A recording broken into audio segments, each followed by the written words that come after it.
गौरी रघु को उस हाल में देखकर कांप गई। उसका अपना भाई अब इंसान नहीं रहा था, बल्कि थुंग थुंग का हिस्सा बन चुका था। उसने भागने की कोशिश की, लेकिन जैसे ही दरवाजे तक पहुंची, ढोलक अपने आप उड़कर आके दरवाजा बंद कर देता है। तभी गौरी को बुजुर्ग की कही बात याद आई। जब वो बुजुर्ग की बात सुनकर जा रही थी, तब बुजुर्ग ने फिर से बुलाया और कहा था, बेटी, अगर तुम अपने भाई को आजाद करना चाहती हो तो थुंग थुंग को रोकने का एक ही तरीका है, उसकी ढोलक को पूरी तरह जलाकर राख कर दो। तभी उसके श्राप से बचे लोग आजाद हो सकते हैं। ये याद करते ही गौरी कांपते हुए एक मोमबत्ती जलाती है और ढोलक के पास जाकर आग लगा देती है। जैसे ही आग लगती है, पूरी जगह कांप उठती है।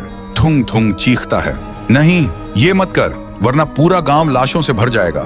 रघु भी चिल्लाता है, दीदी मत कर, अगर ढोलक जली तो मेरा खून तुम्हारे हाथों से टपकेगा। गौरी के हाथ कांपते हैं, वो रोने लगती है और आंखें बंद कर लेती है। तभी अचानक ढोलक से भयानक चीखें निकलती हैं। पूरा आसमान लाल हो जाता है और आग के बीच ढोलक अपने आप बजने लगती है। और फिर सब खामोश। गौरी बेहोश होकर गिर जाती है। सुबह जब उसकी आंख खुलती है, गांव वाले उसी जगह पर खड़े मिले। सब कुछ ठीक लग रहा था। ढोलक की आवाज बंद हो चुकी थी। गांव वालों को लगा गौरी ने उन्हें थुंग थुंग से बचा लिया है। लेकिन जब गौरी ने अपने हाथ देखे, उसकी हथेलियों पर ढोलक के निशान बने हुए थे। वो समझ नहीं पाई ये हुआ कैसे। और उस दिन से गांव वाले रात में बिना डरे सुकून से सोने लगे। मगर सच कुछ और था।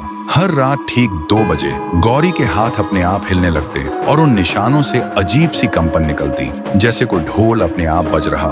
धीरे धीरे गौरी ने महसूस किया, उसके कमरे में रखा पानी, दीवारों पर टंगी तस्वीरें, सब ढोल की ताल पर कांपने लगते। और फिर तभी उसके सामने वही ढोलक आ गई, जिसे उसने खुद जलाया था। डर के मारे गौरी चिल्लाई, पर उसकी आवाज बाहर नहीं गई। इसके बजाय ढोलक अपने आप बजने लगी और पूरा गांव कांप उठा। गांव वाले खौफ में अपने दरवाजे बंद करने लगे। सबको लगा पुराना थुंग थुंग लौट आया है। लेकिन इस बार कुछ अलग था। ढोलक की आवाज जहां जहां गूंजती, वहां मिट्टी दरक जाती, पेड़ सूख जाते और जानवर जमीन पर गिरकर मर जाते। सुबह गांव के पुजारी ने कहा, गौरी अब न इंसान है न भूत, ये एक श्रापित रूह है जो अपनी धड़कनों को ढोलक की ताल बना चुकी है।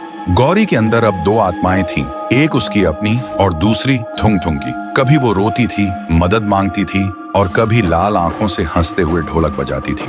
गांव वाले कहते हैं, जिस दिन गौरी की रूह पूरी तरह थुंग थुंग बन जाएगी, उस दिन ढोलक की धड़कन से इंसान की सांसें रुक जाएंगी। तो दोस्तों, क्या गौरी के अंदर सच में थुंग थुंग की आत्मा पूरी तरह से कब्जा कर लेगी, या वो अपने भाई को बचा पाएगी? अगर जानना चाहते हो आगे क्या होगा, तो वीडियो को लाइक करो, चैनल को सब्सक्राइब करो और कमेंट करो, पार्ट 3 चाहिए।